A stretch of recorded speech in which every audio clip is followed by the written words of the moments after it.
Ишенүүчү адамдын душмандары. Жер үстүндө жашоо жалган жашоо. Бул дүйнө жалган дүйнө деп айтып калар эле чоң аталар. Чыныгы дүйнө аркы дүйнө.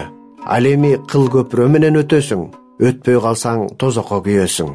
Ал жакта өз көзүң өзүңө жоо, өз кулагың өзүңө жоо, колуң бутуң да жоо деп айтып калар эле. Көзүң мени менен көргөн, кулагың мени менен уккан, бутуң болсо мени менен басып барган десе, колуң мени менен кылган деп айтат. Сага айгак болот дешчү эле. Бир гана каш сен тарапта болот деп каштарын сылап калар эле. Кыздар болсо байкуш кашты терип салып жатышат. Карандаш менен чийгендерге тиги дүйнөгө барганда кыйын болсо керек, эгерде чоң аталар айткан чын болсо. Анан да айтып калышар эле. Шайтан сайып, ошол ишке барып отурбайбы деп. Кимдир бирөө туура эмес иш кылса, ошентип айтышар эле. Дагы шайтаны кармап кетти деп да коюшчу. Баары тойсо да, адамдын көзү тойбойт. Көз байкуш бир чымчым гана топуракка тоет деп да коюшчу. Көрсө алар көзү көргөнгө жетүү үчүн бүт өмүрүн арнаган түйшүктүү дүйнөнү жана түйшүккө баткан адамды айтышчу тура. Мына ушул жашоодон алынган чындыктардан Кудайга ишенген адамдын душмандары ким экенин ачык билсек болот. Жогорку окуялардан жыйынтык чыгара турган болсок, анда ал төмөнкүчө болот. Биринчи душман адам өзүнө өзү жамандык кылат. Демек, адамдын биринчи душманы бул өзү. Экинчи душман дүйнөнү, элдерди туурап жашоо. Кудайдын жолу менен жашабаган адамдар, алардын жаман күнөөлүү иштери, жаратылган нерсеге табынуулары. Үчүнчү душман шайтан. Адамды азгыруусу, күнөөгө кул кылып байлап коюусу, акылын, жүрөгүн жаап кыйноосу, жин оору менен оорутуусу. Мына ушул үч нерсе Кудайга ишенген адамдын негизги душмандары. Ким Кудайга ишенген жол менен жүргүсү келбесе, ушул жолдордун биринде жүрөт. Бул адамдын көзүн, жүрөгүн ача турган таза чындык. Бул чындыктар Кудайдан. Биринчи душман адам өзү. Ооба, адам өзүн өзү душман. Адамга Кудай эң чоң укук берген. Бул тандоо укугу. Кааласаң Кудайга ишенип, Кудайдын адилет жолу менен жүр. Кааласаң, өзүң каалаган күнөөлүү жолго түшүп, өзүң каалагандай жаша. Өзүңө өзүң Кудай бол. Ушундай улуу эркиндик Кудайдан адамга берилгендиктен, адам мен кааласам ишенем, каалабасам ишенбейм деген түшүнүк менен жашап келет. Бирок ушундай өзүм билемдик жашоо кайда алып барат? Кудай аны да адам затына ачып берди. Мыйзам кайталоо китеби 11-бөлүм 26 аяттан 28 аяттын аягына чейин, 30-бөлүм 15-16 аяттар. Мына, мен силерге бүгүн батаны жана каргышты сунуш кылып жатам. Эгерде Кудай Теңириңердин мен бүгүн берип жаткан осуяттарын аткарсаңар, бата аласыңар. Эгерде Кудай Теңириңердин мен бүгүн берип жаткан осуяттарын аткарбасаңар, жолдон чыгып, өзүңөр билбеген башка кудайларды ээрчисеңер, каргышка каласыңар. Мен сага бүгүн өмүр менен жакшылыкты, өлүм менен жамандыкты сунуш кылдым. Мен сага бүгүн Кудай Теңириңди сүй, анын жолу менен жүр, анын осуяттарын, мыйзамдарын аткар деп осуяттап жатам. Ошондо өмүр сүрөсүң да, укумдап көбөйөсүң. Сен ээлегени бара жаткан жерде Кудай Теңириң сага батасын берет. Кудай ар бир адамга тандабалуу жолун сунуш кылып жатат. Демек, адам кайсы жолду тандайт, анын келечеги ошого жараша болот. Жаман жолду тандаса, адамдын өзүнө өзү душман болгону ошондо. Кайсы жолду тандайсың, аны сен өзүң чечесиң. Бирок Кудай сенин туура жолду тандашыңды каалайт. Ушул мыйзам кайталоо китеби 30-бөлүмдүн 19 жана 20 аятынын 1-жарым бөлүгүндө мындай сөздөр айтылат. Бүгүн силердин алдыңарда асман менен жерди күбөгө тартам. Мен сага өмүр менен өлүмдү, алкыш менен каргышты сунуш кылдым. Өзүң жана укум-тукумуң өмүр сүрүш үчүн өмүрдү тандап ал. Кудай Теңириңди сүй, аны ук, ага жабыш. Анткени ал сенин өмүрүң. Адамда улуу тандоо турат. Кудайды же болбосо Кудайга ишенбеген жашоону. Адамдын жашоосунда ар бир нерседен башталат. Накыл сөздөр 1-бөлүм 7, 9-бөлүм 10 аяттарга көңүл буралы. Акылмандыктын башталышы теңирден коркуу. Акылмандык менен акыл насаатты акылы жоктор гана жек көрүшөт. 9-10. Акылмандыктын башталышы теңирден коркуу. Ыйык Кудайды таанып билүү акыл. Акылмандыктын башталышы акыл насаатка көңүл буруу дейт. Кудайга болгон ишеним Кудайдын сөзүн угуудан түшүнүүдөн келет. Адамдар кылган нерсени түшүнбөй билбей эле кыла берүү бул сокур ишеним болуп калат. Ишенимде кыла турган нерсени акылың толук таза түшүнүүсү керек. Акылмандыктын башталышы ыйык Кудайды таанып билүү. Кудайга болгон ишенимде Кудайдын ыйыктыгын билүү зарыл. Кудай ыйык болгондуктан ишенген адамдарда да ыйыктык болот. Кудай Муса пайгамбар аркылуу жаздырган Леви китебинде мындай дейт. 19-бөлүм 2-бөлүмдүн 2-бөлүгү. Ыйык болгула, анткени мен Кудай теңириңер ыйыкмын. Кудайга ишенген адам арак, вино, ар кандай мас кыла турган ичимдик ичпейт. Кара куурай, тамеки тартпайт. Насвай оозуна салбайт. Жыныстык оор ар кандай күнөөлөргө барбайт. Атүгүл оозунан жаман сөгүнгөн сөз чыкпайт. Эл эмгегин жебейт, алдап пайда көрбөйт. Сотто пара жеп, акты кара, караны ак дебейт. Кудайга чыныгы ишенген адамды кантип билсе болот деп эл сураганда Ыйса теңир мындай деп жооп берген. Жакшы жемиш берчү бакты жемишинен билесиңер. Жаман жемиш берчү бакты да жемишинен билесиңер деген. Мисалы, алма багы алма гана берет. Бак жакшы, жемиши жакшы. Уйгактан уйгак гана жыйнайт дейт. Уйгак бул тикенектүү жабышчаагы өсүмдүк. Чыныгы ишенүүчү да өзүнүн ыйык жашоосу менен ишеними туура экенин көрсөтөт. Ал эми туура эмес ишенген, бирок ишенем деп мактанган адам күнөөлөрү менен уйгактай сайгылайт деген. Ошентип, Кудайга ишенүүдөгү биринчи душман адам өзү дедик. Арак адамга зыян алып келет. Аракты болсо адам өз ичип жатат. Тамеки адамга зыян, жыныстык күнөөлөр зыян, ден соолукка, үй бүлөнү ажыраштырат, оорулук зыян, түрмөгө отургузат, баңгилик зыян. Ушунун баарын адам өзү кылат. Өзүнө өзү душмандыгы ушунда. Муну жеңи жолу Кудайга дитин буруп, Кудай жолуна түшүп, Кудай көрсөткөн жол менен күнөөдөн арылуу керек. Кудайга болгон ишеним сени ыйык таза жашоого алып келсе, анда ал туура ишеним. Эгерде дагы эле күнөөгө аралашып жүрсөң, анда ойлон. Эгерде ыйыкталуу мүмкүн болбосо, анда Кудай мен ыйыкмын, силер да ыйык болгула деп талап кылбайт болчу. Ыйыктоо жолу Кудайда. Ылайга жыгылган баласын ата-эне тазалап, жуунтуп туруп анан эми ылайга барба деп айтат. Кудайда биринчи адамдын күнөөсүн кечирип туруп, анан эми барыгында күнөө кетирбей жаша дейт. Ушундай жол менен тазаланган бир аялдын жашоосун мисал келтирели. Жакандан болгон жакшы бар 1-аяттан 11-аяттын аягына чейин. Ыйса болсо Зайтун тоосуна кетти. Эртең менен кайра ибадатканага келди. Бүт эл анын жанына чогулду. Ыйса отуруп алып аларды окутту. Ошол учурда мыйзам окутуучулар менен фарисейлер ойноштук кылып кармалган бир аялды Ыйсага алып келип, ортого тургузушту да мындай дешти: "Устат, бул аял ойноштук кылып жаткан жеринен кармалды. Тооратта Муса бизге мындайларды таш бараңга алууну осуят кылган. Ал эми сен эмне дейсиң?" Ыйсаны айыптоого шылтоо табыш үчүн муну алар сынап сурашты. Бирок Ыйса аларга көңүл бөлбөстөн эңкейип жерге сөөмөй менен бир нерсени жаза баштады. Алар кайра-кайра сурай беришкендиктен башын көтөрүп, "Араңарда ким күнөөсүз болсо, ошол адам аялга биринчи болуп таш ыргытсын" деди да, кайра эңкейип жазганын улантты.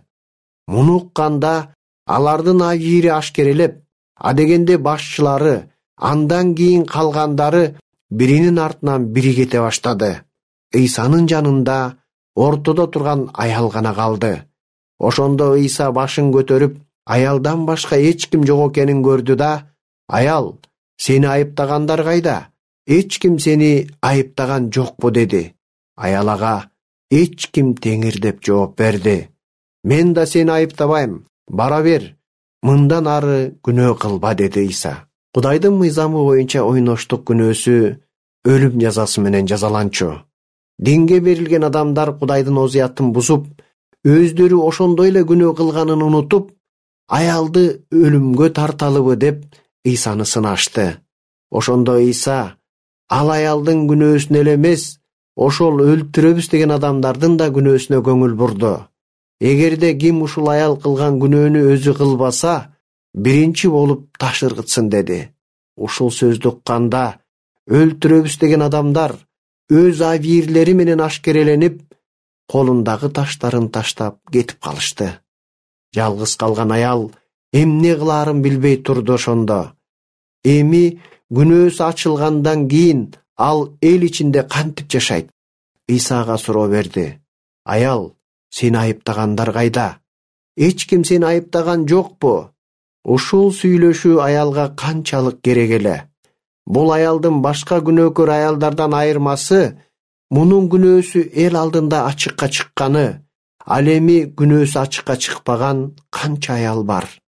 Алар өздөрүнүн күнөөсү ачылбагандыгы менен сооротот. Бул аялчы? Бул аялды Иса теңир сооротту. Сени соттогондор өздөрү да сендей эле күнөөкөр адамдар. Авирлерин ачканда алар өз күнөөлөрүн түшүнүп, сага жамандык кылган жок.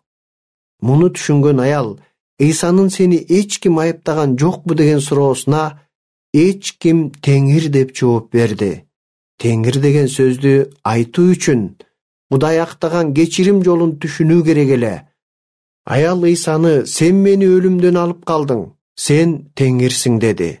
Бирок элдин сотунан алып калуу менен иш бүтпөйт эле. Теңир ага төмөнкү сөздү айтпаганда, аялдын абалы мурунку адамдык соттон да коркунучтуу болмок. Иса теңир ал аялга мындай деди. Мен да сени айыптабайм. Бара бер. Мындан ары күнөө кылба. Бул сөздүн баасы жок. Иса аялдын башка күнөөлөрүн да кечирди. Тазалап ыйыктады. Аял, сен тазасың. Эми мындан ары күнөө кылба. Сен адамдык соттон да, Кудайдын сотунан да кутулдуң. Эми таза жаша, деди. Кандай улуу ырайымга туш болду бул аял. Азыр эле өлүм коркунучу, авир соту курчап турду эле. Бул күнөөсү үчүн өлсө, Кудай сотуна тартылмак. Иса аркылуу аялга ырайым көрсөтүлдү. Өзүнө душмандык кылган, өз күнөөлөрүнөн ырайым аркылуу куткарылды. Кудай Исага күнөөлөрдү кечирүүгө бийлик берген. Жакандан болгон жакшы кабар 5-бөлүм 24-аяттан 27-аяттын аягына чейин жана 21-аят. Чындыкты силерге айтып коеюн. Менин сөзүмдү угуп, мени жиберген Кудайга ишенген адам төөлүк өмүргө ээ. Ал соттолбойт. Анткени өлүмдөн өмүргө өттү. Чындыкты силерге айтып коеюн. Өлгөндөр Кудайдын уулунун үнүн угуп тирилер убакыт келет. Ал тургай, келип да калды. Анткени атанын өзүндө өмүр бар болгон сыяктуу эле, уулунда да атасы берген өмүр бар. Атасы ага сот жүргүзүү бийлигин да берди. Анткени ал адам уулу. Анткени атасы өлгөндөрдү тирилтип, аларга өмүр бергендей эле, уулу да каалаган адамына өмүр берет. Ушундай бийлиги барын Иса иши менен да далилдеди. Матайдан болгон жакшы кабар 9-бөлүм 1, 2 жана 8-аяттар. Ошондо Иса кайыкка түшүп кайра өз шаарына сүзүп келди.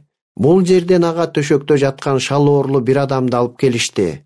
Иса алардын ишенимин көрүп, шал оорлуга «Коркпо балам, күнөөлөрүң кечирилди» деди. Ошондо мыйзам окутуучулардын кээ бирөөлөрү бул Кудайга акарат келтирип жатат деп ойлошту. Иса алардын оюн билип, эмне үчүн жаман ойлоп жатасыңар? Күнөөлөрүң кечирилди деп айткан оңойбу же ордуңдан туруп бас деп айткан оңойбу? Бирок силер адам уулунун жер үстүндө күнөөлөрдү кечирүүгө бийлиги бар экенин билишиңер үчүн, деди да, шал оорлуга ордуңдан туруп төшөгүңдү ал да үйүңө бар, деди. Ал ордунан туруп төшөгүн алды да үйүн көздөй жөнөдү. Муну көргөн эл аябай таң калып, адамдарга ушундай бийлик берген Кудайды даңкташты. Ушул иш аркылуу Эйса күнөөлөрдү кечирүүгө бийликти Кудайдан алганын көрсөттү. Иш жүзүндө далилдеди. Эми экинчиси, Кудайга ишенген адамдын экинчи душманы бул дүйнө. Жакандын 1-каты 2-бөлүм 15-17 аятта мындай сөздөр жазылат. Бул дүйнөнү жана бул дүйнөдөгүнү сүйбөгүлө. Ким бул дүйнөнү сүйсө, ал адамда атага болгон сүйүү жок. Анткени бул дүйнөдө болгон нерсенин баары дене кумары, көз кумары жана турмуш тиричиликтеги текебердик.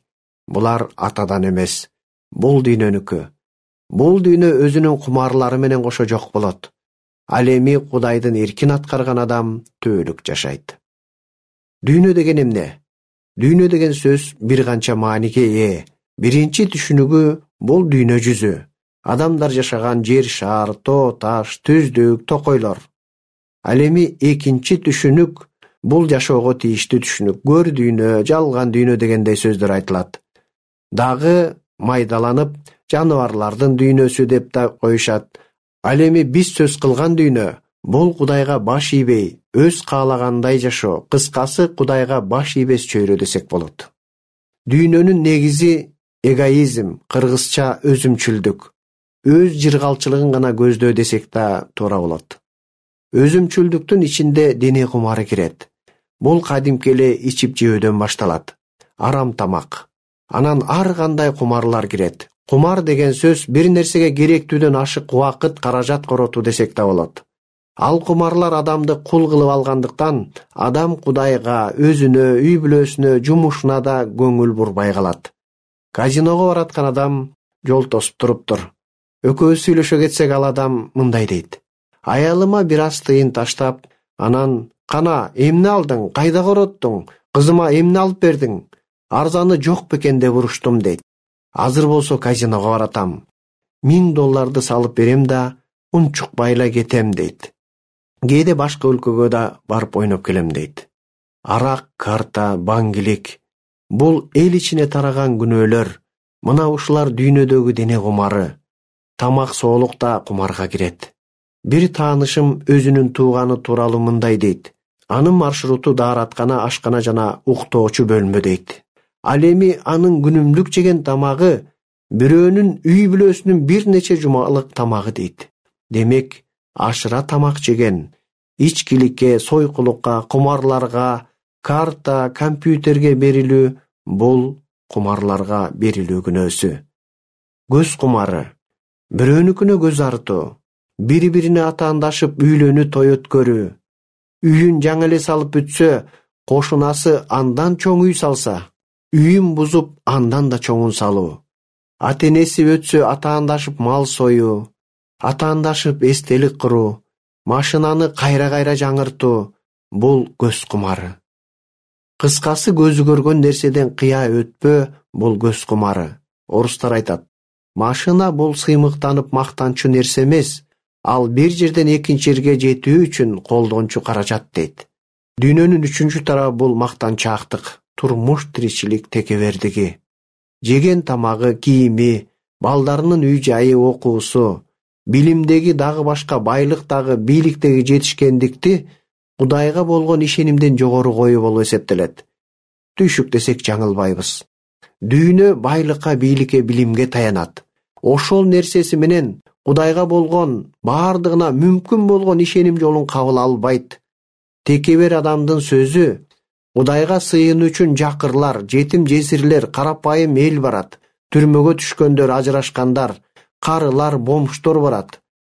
Анан да фанаттар барат деп айтышат. Алас келгенсип, кээлери куугунтукташат. Кимге каршы болуп атканын ойлонушса жакшы болор эле.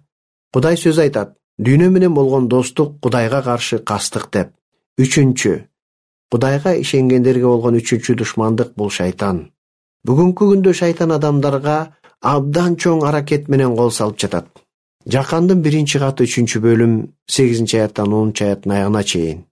Күнөө кылып жаткан адам шайтандан.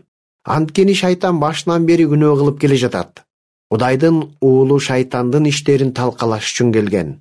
Кудайдан туулган адам күнөө кылбайт, анткени анын ичинде Кудайдын уругу жашайт. Ал күнөө кыла албайт, анткени Кудайдан туулган. Адил иш кылбаган жана бир туганын сүйбөгөн адам Кудайдан эмес. Кудайдын балдары менен шайтандын балдары ушундан айырмаланат. Машаяк бизди күнөөлөрдөн арылтыш үчүн келгенин жана анда эч кандай күнөө болбогондугун билесиңер. Шайтандын иштери белгилүү. Жакандан болгон жакшылар 8-бөлүм 44-аятта силердин атаңар шайтан, силер ошонун кумарлуу иштерин аткаргыңар келет. Ал башында эле киши өлтүргүч болчу. Чындык боюнча жашаган жок. Анткени анда чындык жок, жалган айтуу анын табияты. Анткени ал жалганчы жана жалгандын атасы. Ал киши өлтүргүч дейт Кудайдын сөзү. Киши өлтүрүүчүлүк жолун ал жалганды чындык кылып көрсөтүү менен иш жүзүн ашырат дейт. Анын табияты жалгандык. Бүгүнкү күндө канчалаган террорчулар бар. Аларды өлгөндөн кийин жакшы жашайсың деп жаман ишке түртөт. Башкаларды ичип же баары бир өлөбүз деп алдайт. Сойкулук, баңгилик, рок музыка, аракечтик, диско клубтардын айрымдары, рок барлар, ар кандай бензин жыттоо, дагы башка нерселер, көңүл ач деген азгырыктардын баардыгы шайтандан. Ал эми ден соолук маселесинде бүбү бакшы, көз ачык, экстрасеанстар, ар түрдүү даярдалган чөп дарылар жана дарылоо ыкмалары, балдарды ырымдоо, киренелөөдөн баштап көз мончок, тумар, анулет, колго байланган кызыл жип, ушунун баары адамды байлай турган нерселер. Кол телефондо, интернеттеги компьютерлик оюндарда, мультфильмдерде, коркунучтуу кинолордо адамдардын табиятын талкалоочу күчтөрдү жумшап жатат. Компьютерде бир оюндан экинчи оюнга өтөрдө жаныңды шайтанга сатасыңбы деген сөз жазылат. Ооба десе кийинки оюн ачылат. Ошону менен билинбей эле балдар кара күчкө, жин оорусуна чалдыгып байланып жатышат. Жакын тааныштарыбыздын баласы компьютерде ойноп жүрүп, бир топ убакыттан кийин мындай сөздөрдү айта баштайт. Менин эч кимге керегим жок. Мен капысынан эле жаралып калыптырмын. Өлүшүм керек экен деп. Бул шайтандын адамга болгон кол салуусу. Санай берсе дагы көп. Ушундай абалдан кантип чыкса болот, же кантип каршы туруш керек экендигин билгиңер келсе, Кудай сөзү мындай дейт. Ыйса өзүнө ишенип калган жүйүттөргө мындай деди. Эгерде менин сөзүм боюнча жашасаңар, анда менин чыныгы шакирттеримсиңер. Ошондо чындыкты билип каласыңар жана чындык силерди эркин кылат. Чындыкты силерге чындыкты айтып коеюн. Күнөө кылган адам күнөөнүн кулу. Бирок кул үйдө түбөлүккө калбайт, уул калат. Эгерде силерди уул эркин кылса, анда чындап эркин болосуңар. Кудай кара күчкө байланган, шайтандын азгырыктарынын азабынан, ар кандай жин оорусуна кабылган адамдарга, эгерде силерди уул эркин кылса, анда чындап эркин болосуңар дейт. Ишенгендерге 3 каршылык бар экен. Биринчи каршылык адам өзүнө өзү каршы болуусу.